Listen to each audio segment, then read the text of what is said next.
Hi, everyone, and welcome to yet another edition of Very Well Made in Nigeria. This is the second in the series, and thank you very much to everybody who's been following us and encouraging us to do what we do. Thank you very much. Last week, we started this series called Very Well Made in Nigeria. And we do it because we feel that it's important for us. We are a homegrown, proudly Nigerian company. And we believe that it's very important for us to celebrate, encourage, amplify what other people are doing in Nigeria, despite the odds, and definitely pay homage to our country, because all said and done, this is our country. This is where we live. This is where our roots are, and this is where we will thrive. You know. So last week we had Aiba Afi Douglas. We didn't finish that conversation, and we promised that we will get back to you with a date when we will complete that conversation. And the date is next week, Friday. We're going to come on Zoom, so we'll send you the link, and we'll post that over this weekend. And we hope you'll join us next week, Friday at 5 p.m. We shall be coming back online with Aiba Afi Douglas. So, what makes a very well made in Nigeria brand? Many things. But before I do that, I would like to talk about the fact that October is the world over is the month where we commemorate breast cancer survivors, the pink warriors. And today in particular, October 13th, is the day for metastatic, I hope I said that well, breast cancer. Yeah, that's the day when we commemorate. That is a day of remembrance, a day when that's specially set aside. So that's why I'm not wearing my anything green. But you know what? Like last week, I have my flag. It's always next to me. And in that light, I'd like to talk about somebody who I believe is very, very special. Her name is Ada Olumu of the Engrace Foundation. She is a pink warrior. She's truly engraced for this work that she is doing, and she does as much as she can to support women, well, to do screening, support women who are going through breast cancer, and get a lot of how do I call it, people of like mind involved to support the Grace Foundation and do so much. Thank you, Ada, for all you do. Thank you, and Grace Foundation, for all you do. And thank you, everybody else who is in the trenches doing this very important work that devastates women all over the world. Thank you. I appreciate you all. Thank you very much.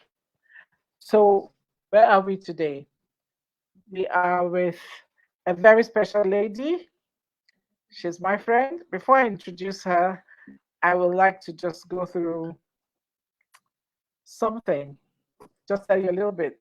I am, maybe some of you know, maybe some of you don't know this, but I am a very unrepentant patriot and a lover of my country, Nigeria. Don't ask me why. It's my country, it's the one I have. That's why I love it, you know. So I will fly the flag for Nigeria wherever I can and however I can. And as Julia Jack Consulting, we will continue to celebrate and amplify the voices of Nigerian brands and the brains behind them. Nigerian brands that are doing well, that are determined to stay focused and maintain global standards. So we all know that for every size of successful business in Nigeria, you require grit. The owner or the board or the owners require grit, apart from knowledge, skill. You require grit, resilience, diligence, discipline. And the business we're celebrating today, as very well made in Nigeria, has all these qualities and more in spades, I'll say. How did she start? She's going to tell us. How is it going for her? She's going to tell us. And how is she going to make sure that it keeps going on well? If you will, welcome with me my sister and my friend Ngozi Nzegwu, the founder and chief executive of Dugo Limited. Ngozi, welcome. I can't hear you.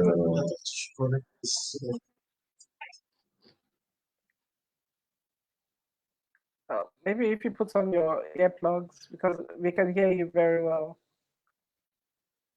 I can't hear you. Can you hear me now? It's very faint. Okay. I can hear you very clearly. But let's go on Instagram.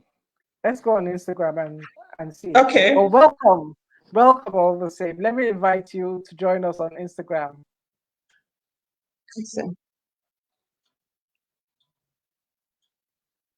Okay. I can hear you, Julia. I can. Fantastic. Okay. I've sent the invitation. I yet to see it.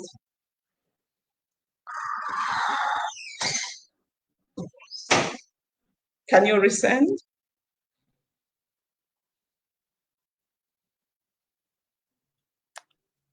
No, I can't resend, but it will come. Or you ask to join.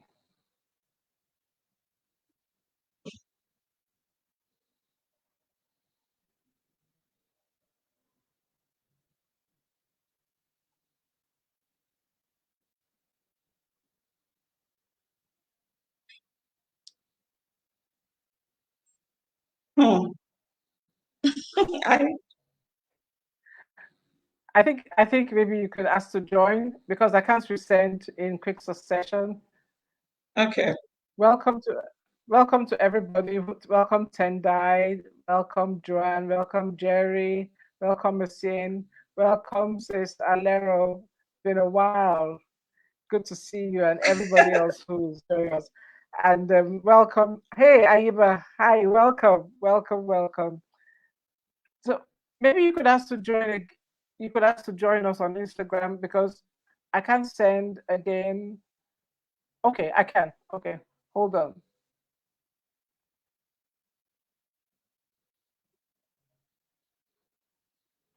It should be showing on your.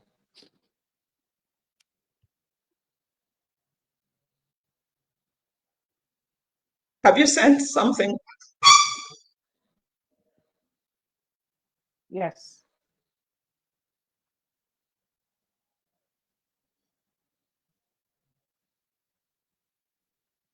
To your personal Instagram.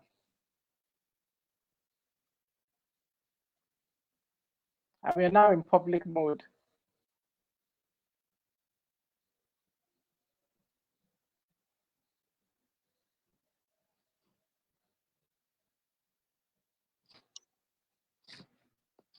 Okay.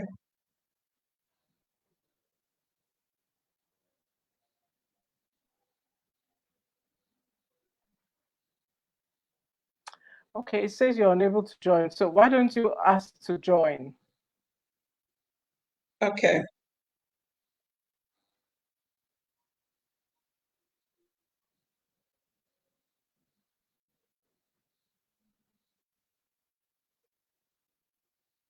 Technology. Yeah. We're in the fourth industrial revolution. Technology is very key. I don't know why you're not. I don't know why you're not getting.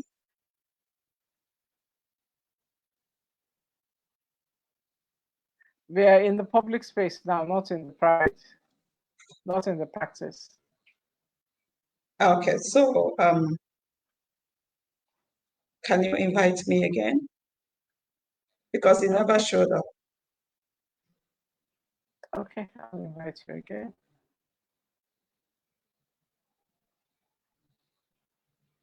I've invited you again.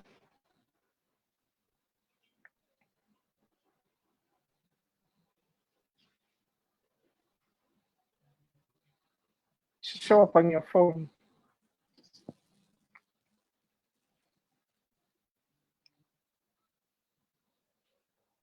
I don't know. Could you get someone to hook you up while we start the conversation? Okay.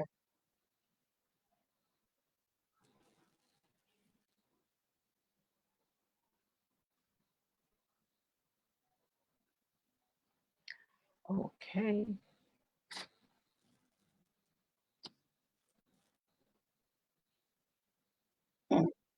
Because if you can hear me, could you get someone to hook you up while we start the conversation? Okay, so let me get someone. Okay. But that means stopping. Well, we are not doing anything right now. Okay, so should I So we can step wait. out? Yeah, you can step out. You can step out. Yeah. Okay, guys. I think I did say that it takes great resilience, diligence, and discipline to be very well made.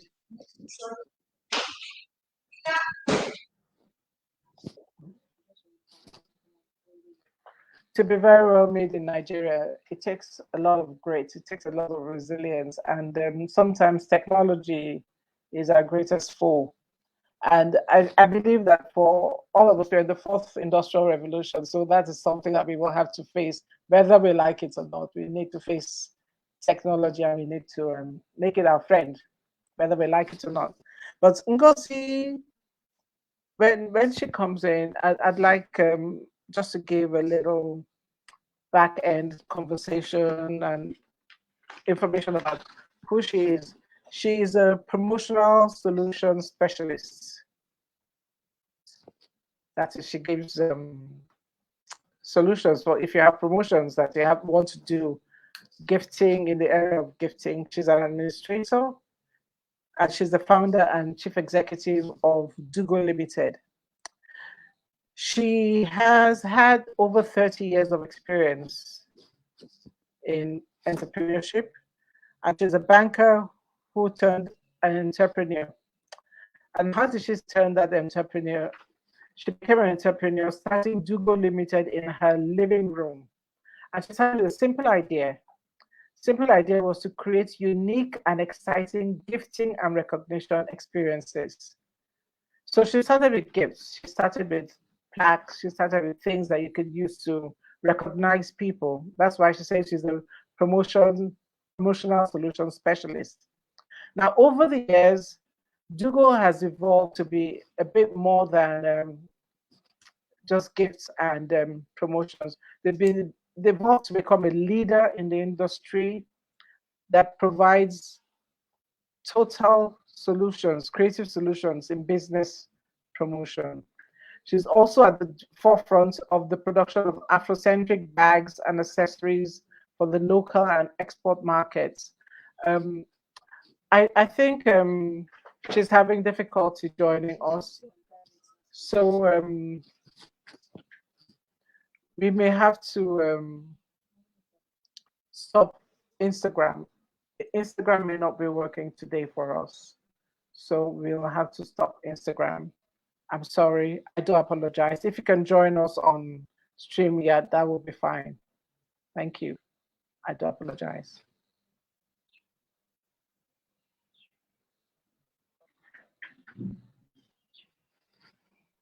Hello, Julia. Okay.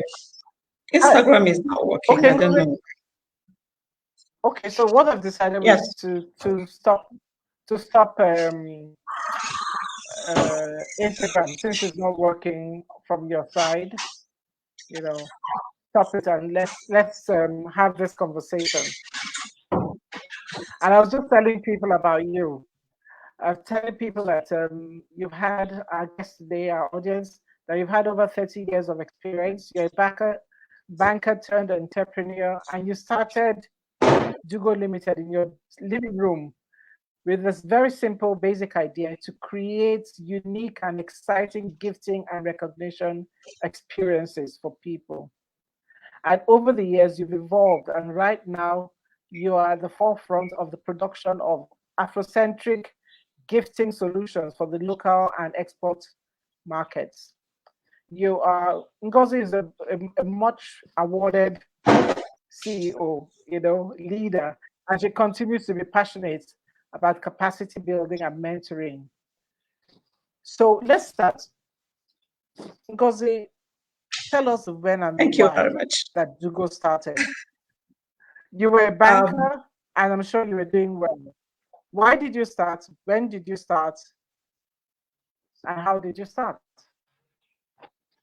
I just want to start by saying thank you very, very much, Julia, for inviting me to this platform. It is an honor and a privilege, and I'm very happy to be here.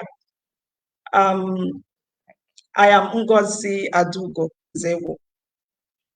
You've introduced me as a promotional solution specialist, a banker turned entrepreneur, true, and recently a manufacturer of bags and accessories.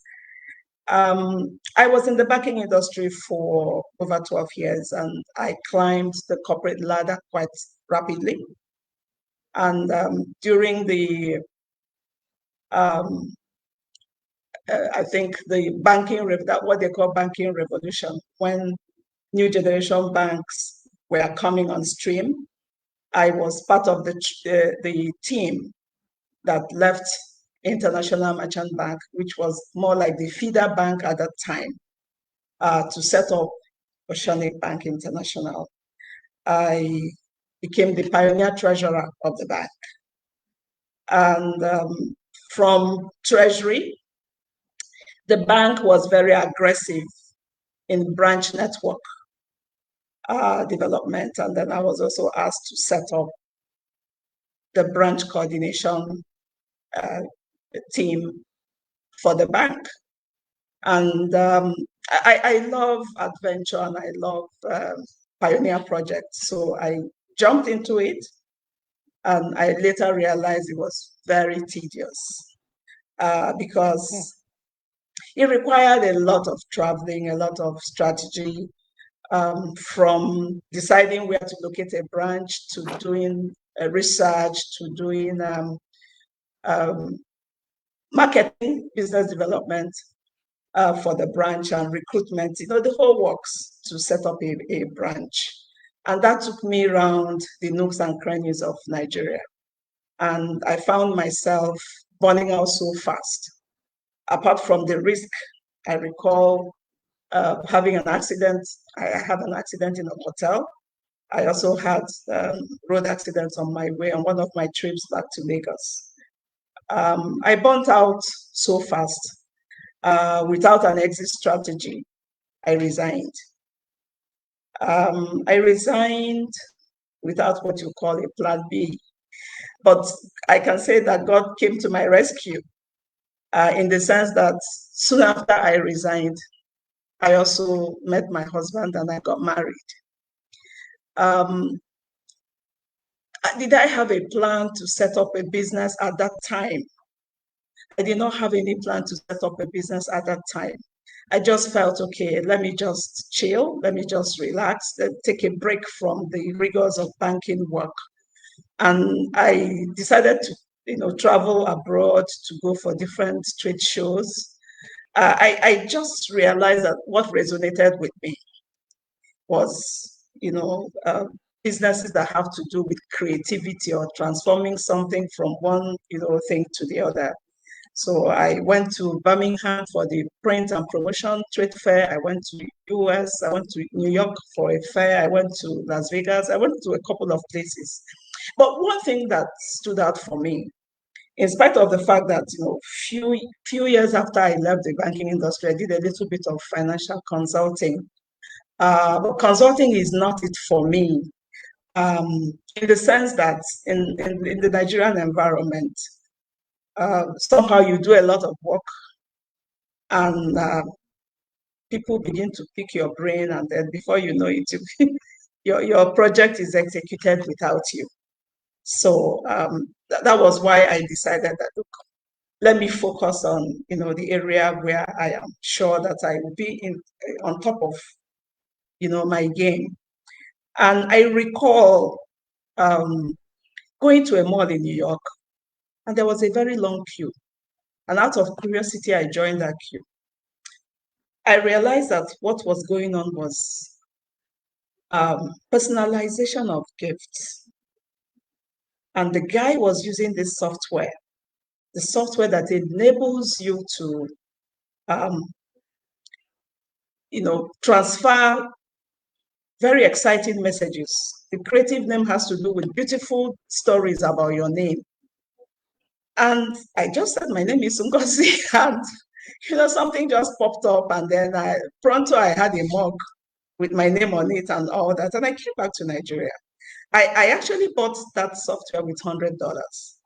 I came back to Nigeria and I was asking myself, so what next? And there and then I began to think about personalizing gifts.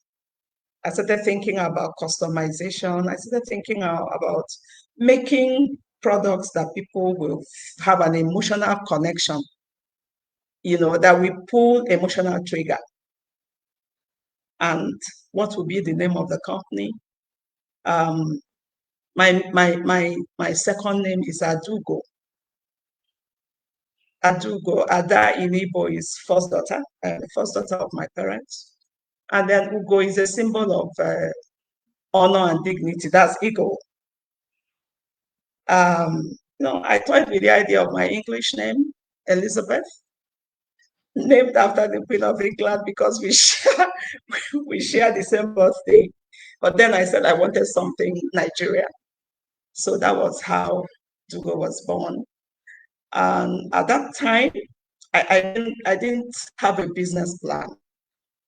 I did not have any, somehow we get to confuse business skills with banking skills or skills you acquired in your career. And later on, I'll talk about it because it's so many entrepreneurs make that mistake. So that was how, I started to go. And that was in 1998. And here we are today, after over 23 years.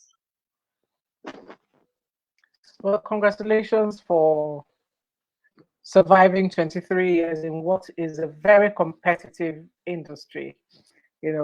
I was going to show everybody the mug that I got from you. I think that was shortly after you started, maybe about a year after you started. And some friends of mine actually got me the mug, and for my 40th birthday, and okay, yeah, I know I'm dating myself, but yeah, that's the truth. Yeah, it was for my 40th birthday. I still have the mug.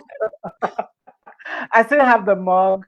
The pictures are a little bit faded, but that was the first time I ever heard about what they said was sublimation. It was new. It blew everybody's minds, So, but that was exciting.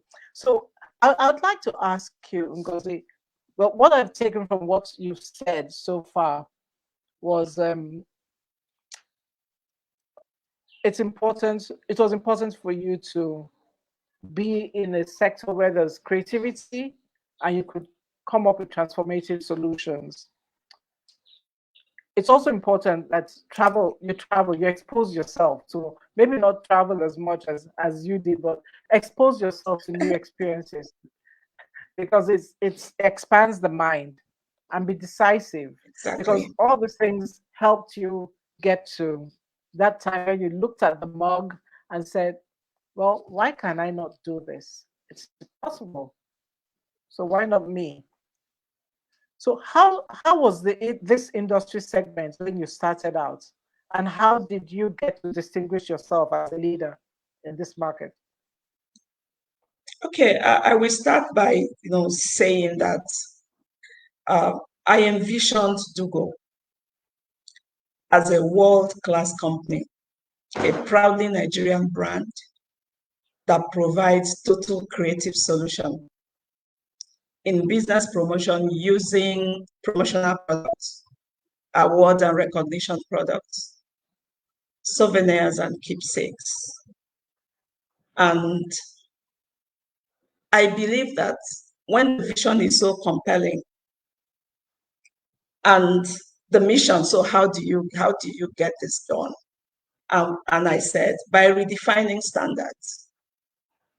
by providing exceptional creativity and customer-centric service. So that has kept my eyes on the ball. So the vision is important, the mission is important, and of course, the values. The values should also be, what resonates with you or what is very fundamental to you. And those values, when I talk about quality, when I talk about excellence, professionalism, creativity, so it keeps you in the straight and narrow path because you have an idea of where you're going and you've already identified the roadmap. You might not know it all, but I think that really, really helps to have a vision, to have a mission. And then when we talk about our brand driver, that's go world class. So in the struggles, you say, I'm going world class. When the quality is not looking as what you really want it to be, you say, I'm going world class. So the vision, the mission, the core values, those are the things that I would say, for Duo has kept us, going. And then the fact that you say to yourself, stagnation is not an option. So our growth, I can describe as organic. It's, I didn't, it was as I began to run the business and I began to notice the gaps and I began to make the mistakes, some of them very costly mistakes, that I started seeking knowledge, building capacity. Someone said that an entrepreneur is jack of all trades and master of all.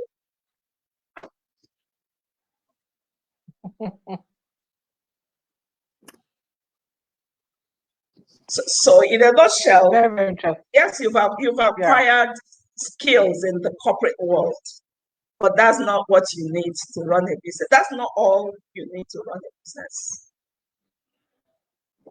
The experience gives you structure, gives you discipline. How working in a structured environment makes all the difference. Yes, but that's not all. Okay, we have some people here. Some of them have worked in a corporate environment before. Some have not, or maybe they haven't worked in the kind of corporate environment that you worked in. Because what you said was like you were the pioneer treasurer in what was a new generation bank then, and then you were also would I call it branch development? Head of branch network. Head of branch network.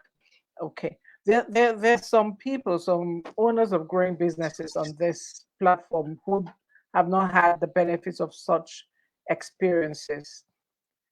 But what you said that resonates, I believe would resonate with them, and which I'd like to reiterate, is have a brand driver, have what drives your brand. And you said, no matter what happens, go world class. That is your brand driver. That is what pushes you.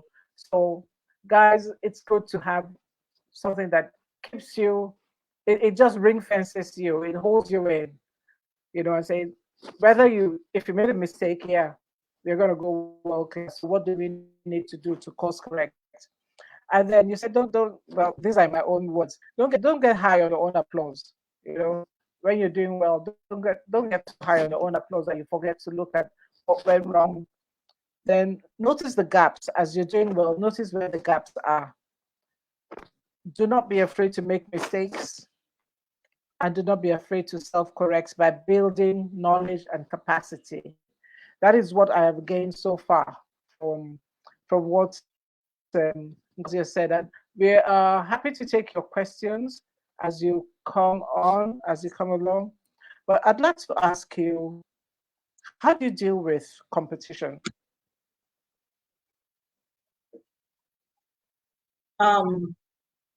Competition. I just believe that competition is part of doing business.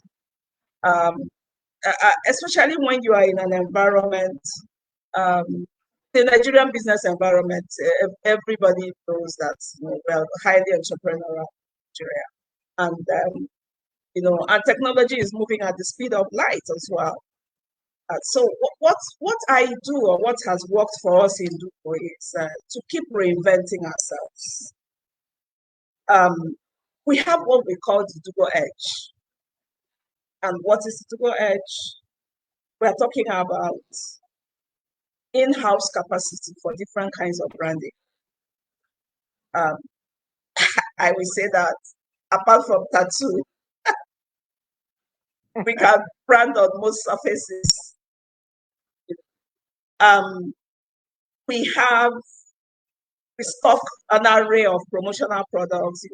All the things we offer, we keep a lot of stock.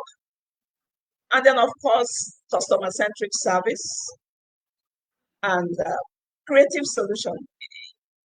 When the customer knows that you're adding value, the product pales into insignificance. So we look for how to add value. I travel around the globe for trade fairs, for conferences. I belong to international trade associations for my industry in the US, EPI, there's APA. And, that makes you go around to see what is new, what is unique. And you keep your competition a little bit below as you create an edge. We also try as much as possible to train our staff. Someone described Dugo as a green organization because we're forever looking for how to, upgrade, improve our skills. So that is what has helped. When it gets to value, most of the time the customers forget about the price to an extent. So it's that value that we bring to the table. Value of the product, value of the service. And then, we look at it as that we go full circle from conceptualization to product, then to branding. So, it's like when you come to Dugo, you get it all. Okay. So I tried to type as you were talking. I put it on the screen, the Dugo Edge, in-house capacity, incredible in-house capacity for branding on almost any surface. Yes. Customer-centric service, very important. Stock availability, also very important. So you add value, whatever it is. You do not do, how I call it, just the normal. You don't do the mundane. Yes. You add value. You keep it fresh and creative, and you continuously train yourself and your staff, and you upgrade. So yeah, guys. Very, very important. And then we have been recognized, awarded, both here in Nigeria and abroad, for quality. So it is so easy to become obsolete when you're not reinventing yourself, especially in the space that we operate in. That is such a soundbite. I have to put that up.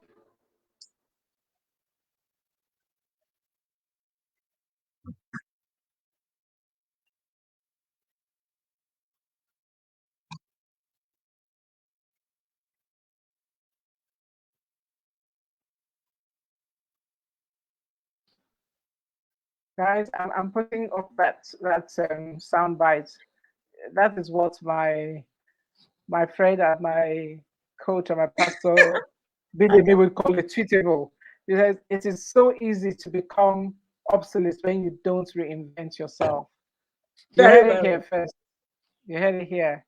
You heard it here from the mouth of the mistress of reinvention herself.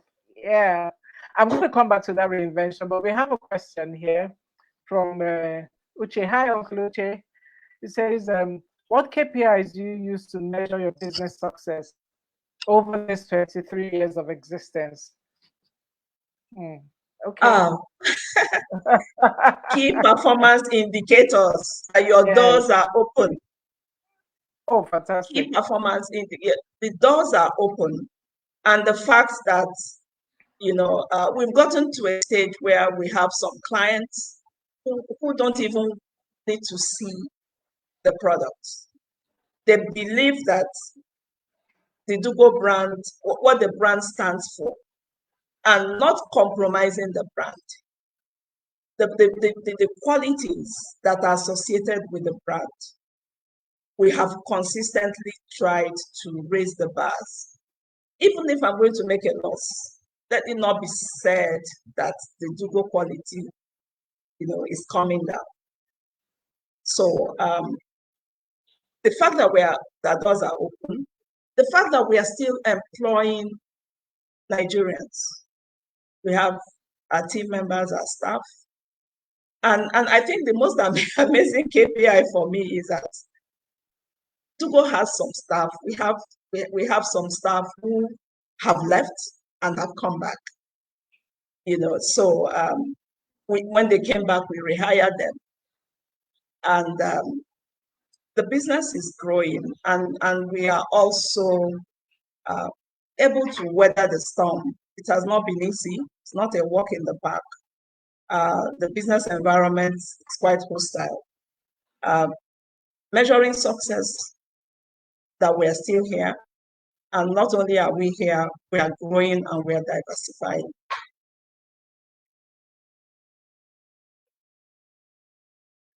I'm typing as quickly as I can.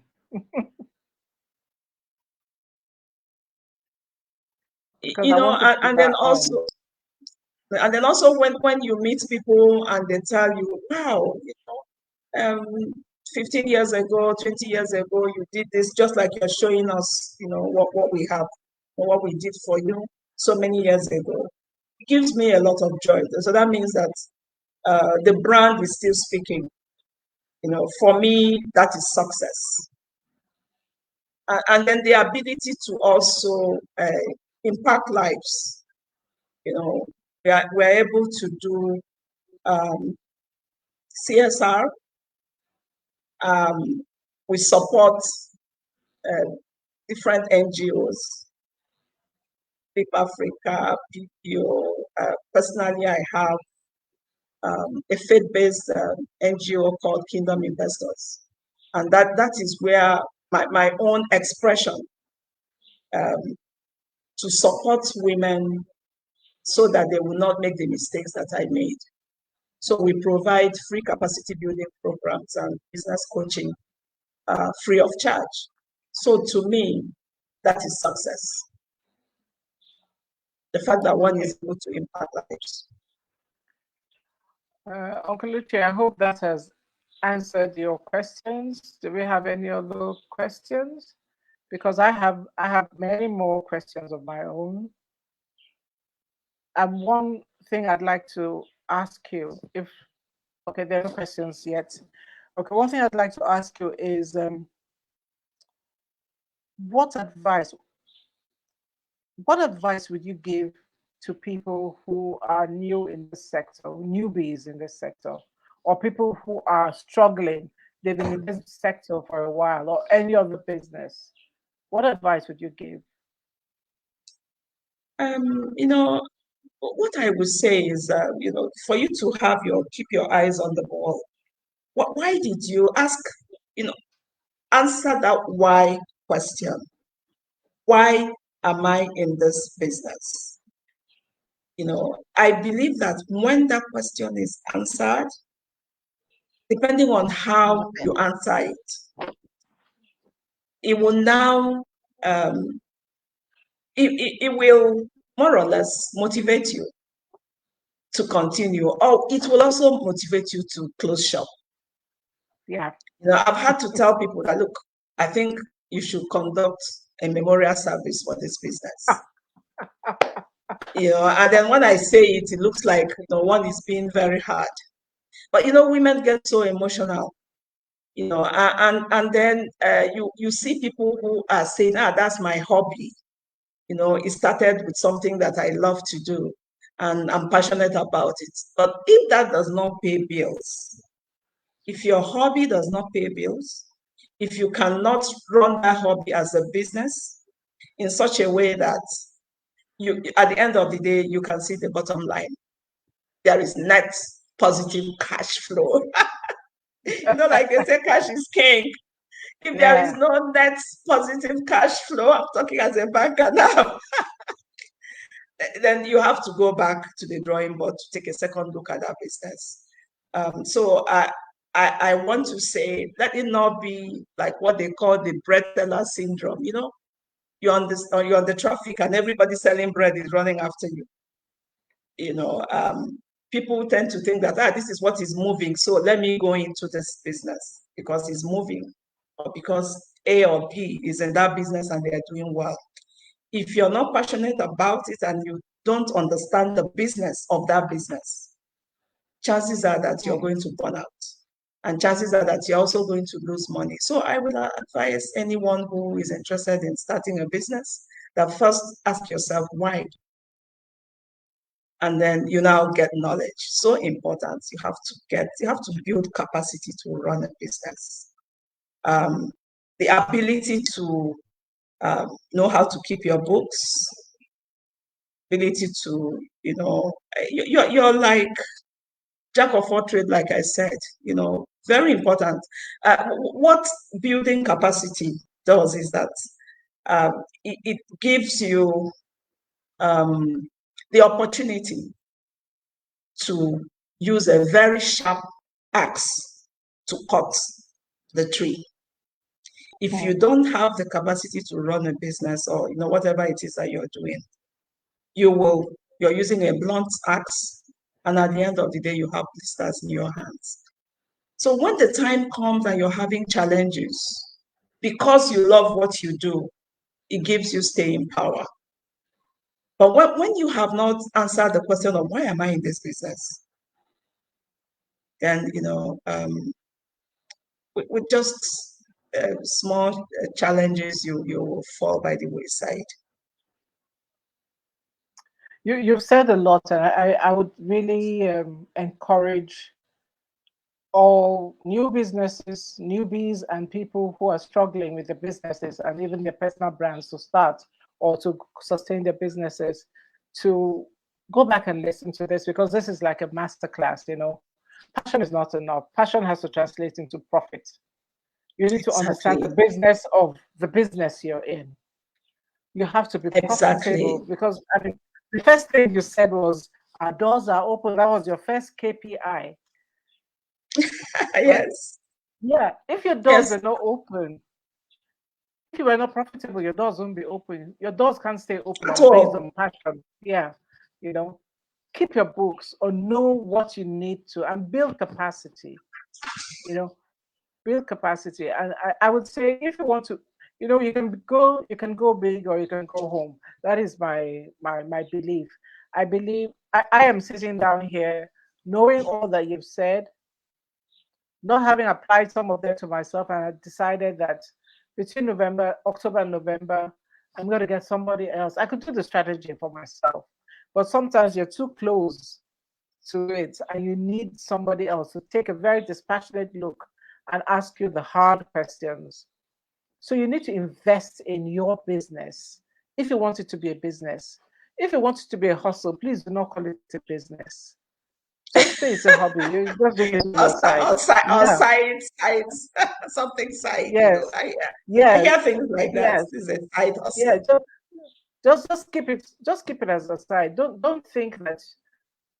And this is not. I'm not being disrespectful to you, but this is not what JJC is out for. We are out to really work with people who are focused. You may not be big now, but your dreams are big. You heard that from the beginning. Her brand driver is that go world class. So even with that first mug, what is the best we can do? Go world class. So what is driving you as a personal brand, and what is driving you as a corporate brand? What it is that thing that will keep you up at night thinking, what else can I do? What else can I do? I also want to add something. Sure, Can I just say something? People, your people, it is so important. I look back and I see people who have been with me for 12 years, 15 years. I see some of my staff who have been here who are as old as Dugo. So there must be a reason why they are still here. And I believe that the business is not a building. The human beings, for you to look for people who share the same values. Otherwise, the things that are very important to you, your dreams can become nightmare when you have the wrong people. So people, I say people, and I say people because I believe that's why they are called human capital. That's why they are called human capital. yeah, yeah. So people are important. Recruit properly, and I would add, let the wrong people go quickly as well. Exactly. That is the power of hiring and firing that you have too. Yes. And if you're the wrong person to run your business, please be honest enough to say, maybe I need to step aside and let somebody else. Because your business, you might have a great business idea, or maybe you're not cut out to be a CEO. Exactly. So. And I noticed that most creative people are like that. Those who make things, who produce things. I'm not talking about myself now. I'm talking about, those who do the hands-on.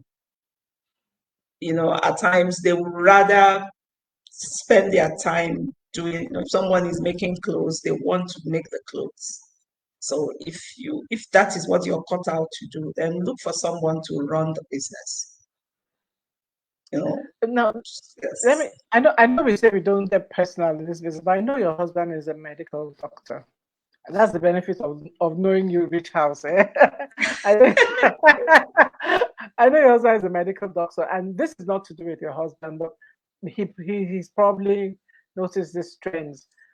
I find out that with a lot of medical establishments, hospitals, etc., clinics, the person who is the chief medical director also is the CEO. He's the everything, and he can't do it because he really doesn't know the marketing, the customer service. He's a specialist in his field.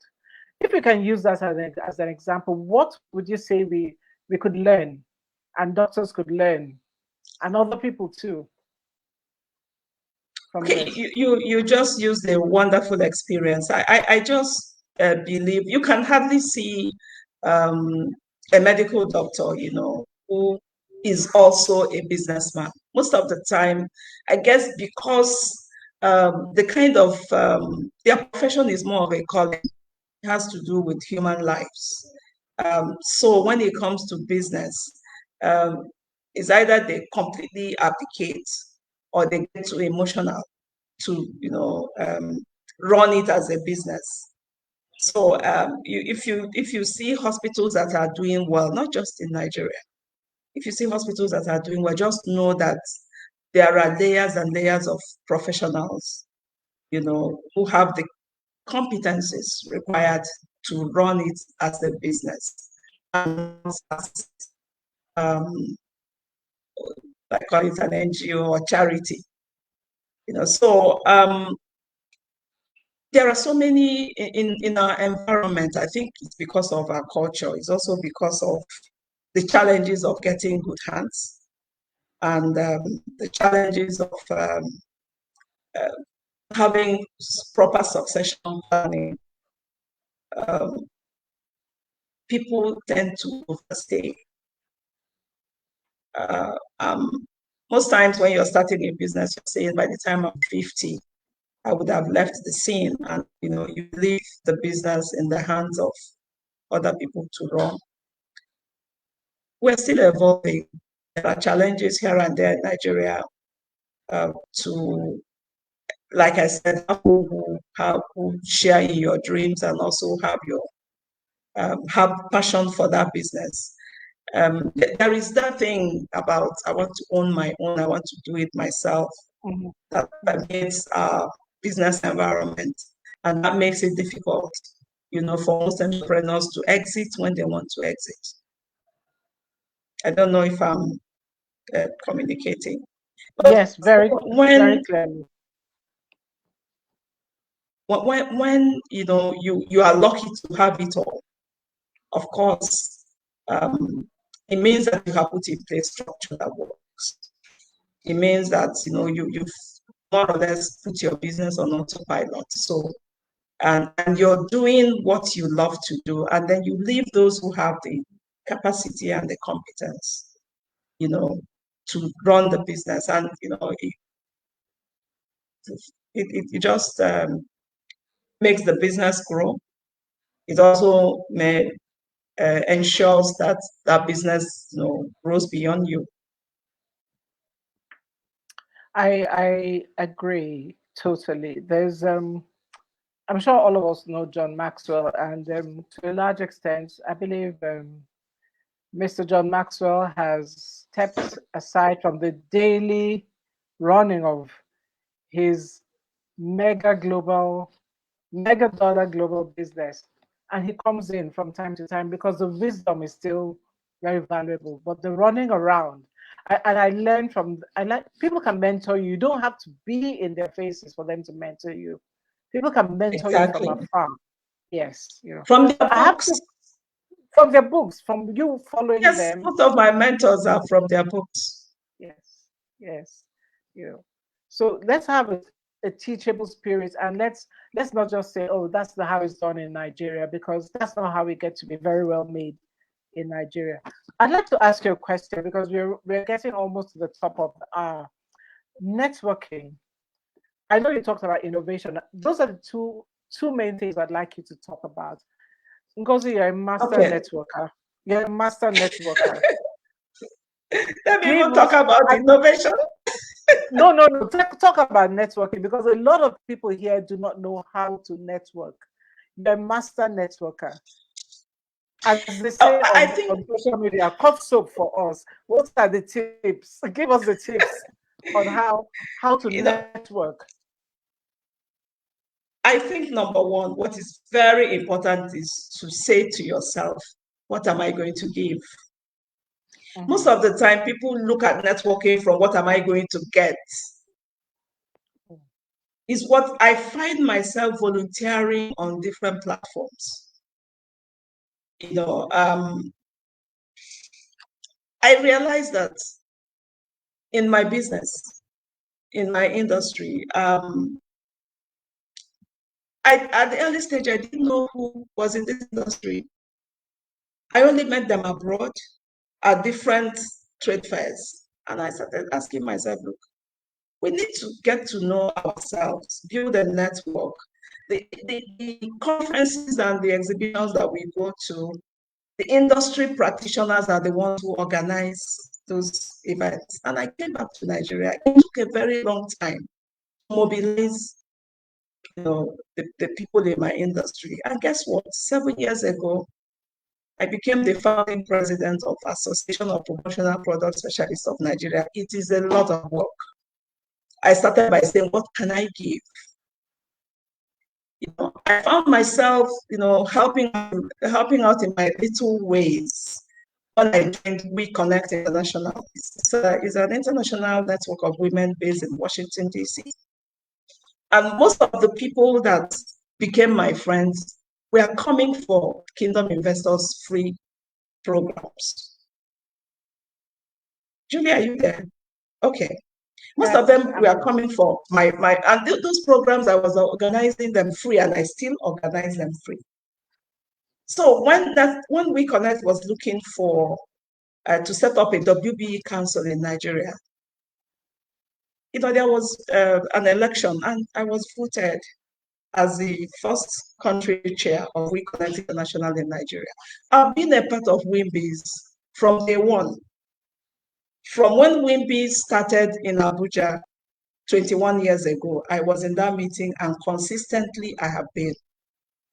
I look for what to do, which committee to join. I was donating, sponsoring, and I became a member of an advocacy committee. I was the vice chair. And then in the middle of the pandemic, I was called to, start the Wimboard mentoring program. And I became the pioneer chair. We ran 2 cohorts before the new team took over.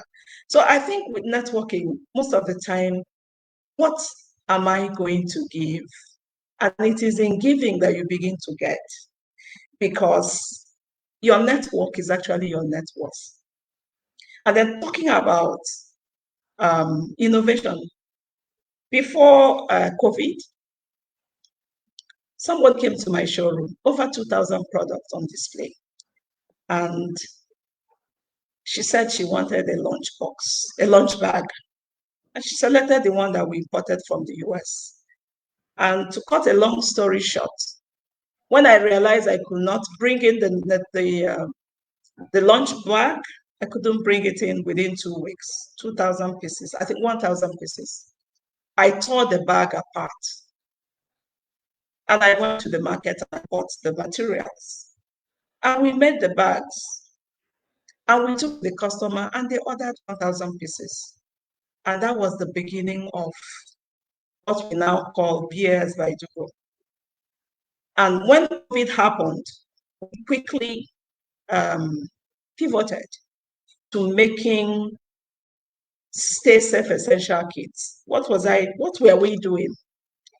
We were making bags to package stay safe kits, things like face masks, sanitizers, all the things that we're using that time. And then we are branding them.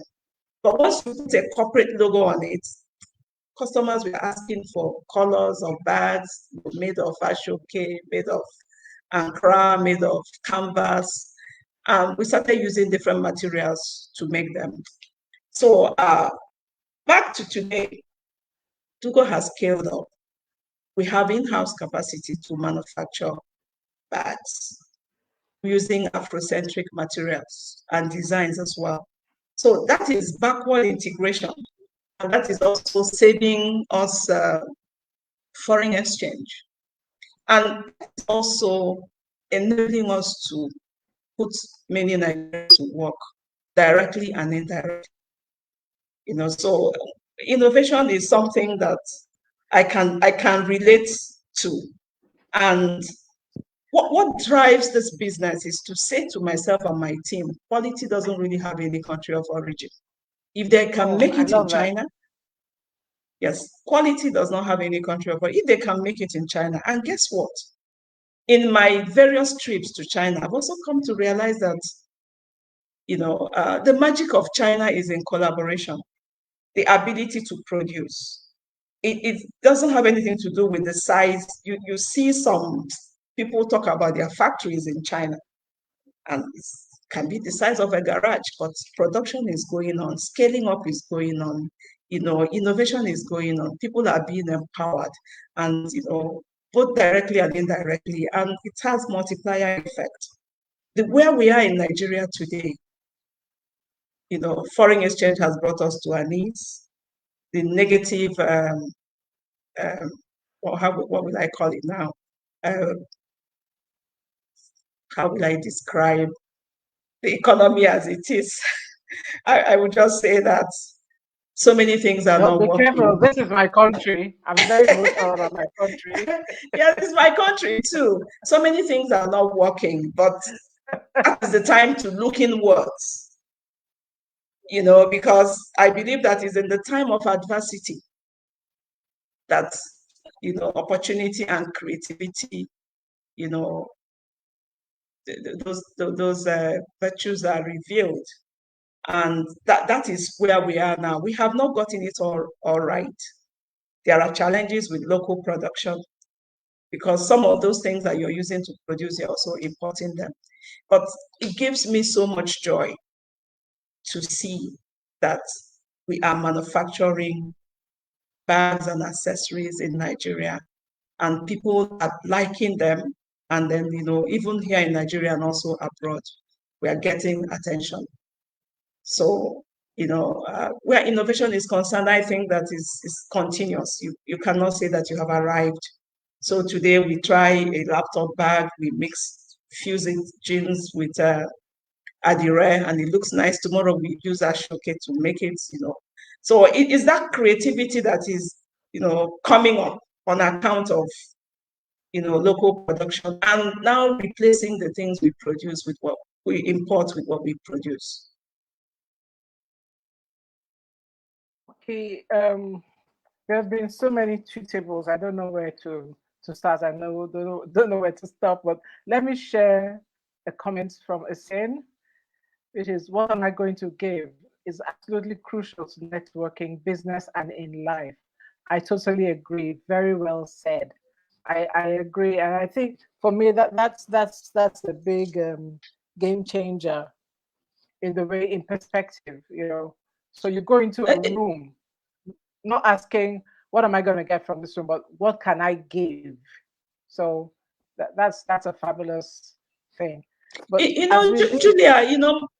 Julia, most times you hear things like women don't support themselves, women don't help each other. And, someone is staying somewhere and expecting other women to help or to do things for you. So why don't you start by doing at your own sphere of influence? And for me, networking, marketing, deliberate. And I think because of my background, banking background, I guess that is also part of the reason why, I have corporate exposure, and then, I am able to, because most of my colleagues have moved on to so many different areas, but you have to be very intentional that you need to step out and begin to give. And in giving, and you begin to get. So you have to stay in touch. You have to stay in touch, and you have to stay, how do I call it? Put yourself out there. In Wimbies, I don't believe this total about women don't support each other. How many men support each other? Let's not even count. That's just a story that has been created, a myth that's been created to make us feel diminished, and I refuse to listen to it at all. Totally, Exactly. Yes, So yeah, you want support, give support, help somebody else to achieve their goals. Some will remember you, some will not remember you, but guess what? It's better than not doing anything. So we'd like to celebrate our very well made in Nigeria guest today, Ngozi Elizabeth Adugo Nzegwu. I didn't know your name was Elizabeth. I know, I'm calling you Elizabeth from now. It has expired. I'm calling you Elizabeth from now. I have a first cousin called Elizabeth, so it's a name I really do like. Because what fuels your belief in Nigeria?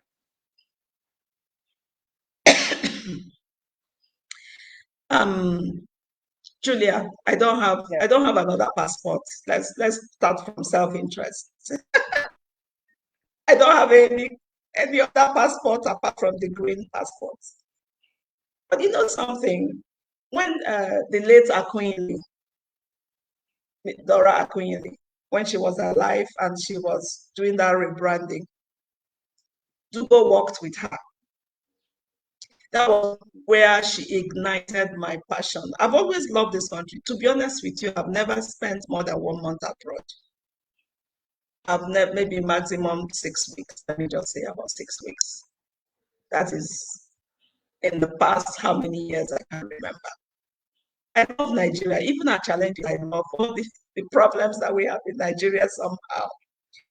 And when Mrs. Akwini said, good people, great nation,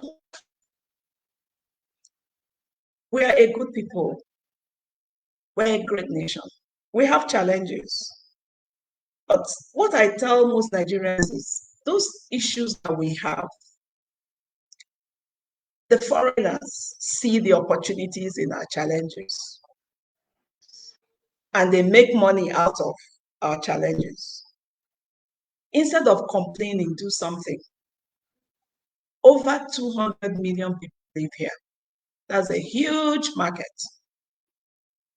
So I believe this country, in spite of, I know, what do we even need? We just, once we have power in Nigeria, I believe that that transformation will be faster than what happened in Japan.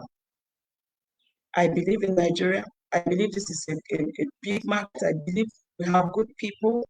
I believe that Nigerians are very relational and we are very hospitable people. And the opportunities to make money, all it requires is to look down and look closely. No amount of money can make me to Japan. No amount of money can move me out of this country. No. I don't want to go outside Nigeria to start, trying to create an identity for myself, to start to prove myself all over again. No, I love this place. I love Nigeria. And I believe that all of us as Nigerians, this is our Independence Month. Yes. Yes.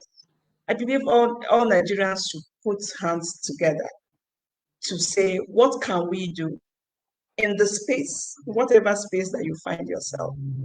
What can I do to make this place better? Because at times we are complaining, and when you look at it, it's not government that is going to fix Nigeria. Each person, one step at a time, let us look at what is good about Nigeria and downplay what is bad about Nigeria. This is where I live. Thank you, Ngozi.